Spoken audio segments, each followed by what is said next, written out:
Elementos de la obligación: sujeto y objeto. Para poder empezar a hablar de los elementos de la obligación, que son el sujeto y el objeto, tenemos que introducirnos a una introducción en cuanto a la obligación. Se dice que la obligación romana nació en tiempos arcaicos dentro del terreno de los delitos. Originalmente, la comisión de un delito hacía surgir a favor de la víctima o de su familia un derecho de venganza, el cual mediante una composición podía transformarse en el derecho de la víctima o de su familia a exigir cierta prestación del culpable o de su familia. Esto es, que la familia de la víctima exigía una garantía del cumplimiento. Por lo tanto, la obligación antigua era una atadura en garantía de cumplimiento de prestaciones nacidas de los delitos. Desde la época romana, encontramos utilizada la palabra obligación en el sentido de deber jurídico, pero también empleada para el hecho de obligarse, para designar el vínculo jurídico entre sujeto activo y sujeto pasivo, e inclusive en el sentido del derecho del sujeto activo. Podríamos decir que adquirir la obligación es hacerse acreedor y no deudor. Desde las instituciones de Justiniano se definió la obligación como el lazo de derechos que nos constriñe la necesidad de pagar una cosa conforme al derecho de nuestra ciudad. Debemos entender la palabra constriñir como el hecho de obligar a una persona a hacer una cosa. El término obligación viene del sustantivo latino obligatio, expresión que a su vez deriva de la preposición ob y del verbo ligare, que significa atar, lo que quiere decir que por el solo hecho de asumir la obligación, el deudor quedará ligado a su acreedor.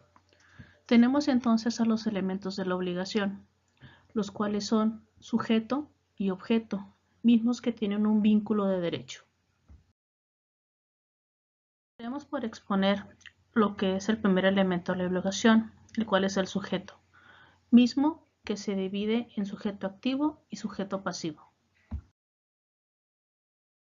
Tenemos entonces al primer elemento de la obligación, el sujeto, el cual se divide en sujeto activo, quien es el titular del derecho personal o de crédito, en virtud del cual se le faculta la conducta de otra persona.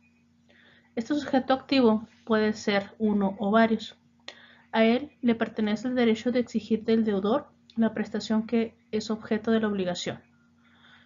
El derecho civil le da al sujeto activo la facultad de dirigirse a la autoridad judicial para obligar al deudor a pagarle lo que se le debe.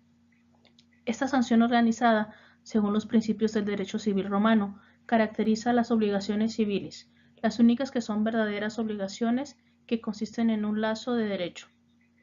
En segunda instancia tenemos al sujeto pasivo, que es el debitor. Es quien debe de cumplir con su conducta hacia otra persona. Es decir, es la persona que está obligada a procurar al acreedor el objeto de la obligación. Entre los sujetos activo y pasivo existe el vínculo jurídico. Este es el vínculo de derecho, que constituye la obligación y que los une. Pasamos al segundo elemento de la obligación. Este es el objeto.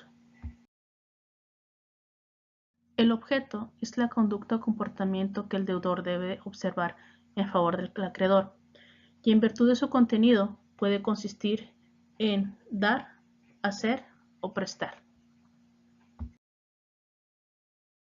El dar o daré es la transmisión del dominio, es decir, es hacer al acreedor propietario de algo. El hacer o faceré es un acto positivo. Es un hacer que no implica una transmisión de dominio, es decir, es el acto en el que una persona se obliga a realizar un trabajo en favor de otra. Es un servicio que se presta.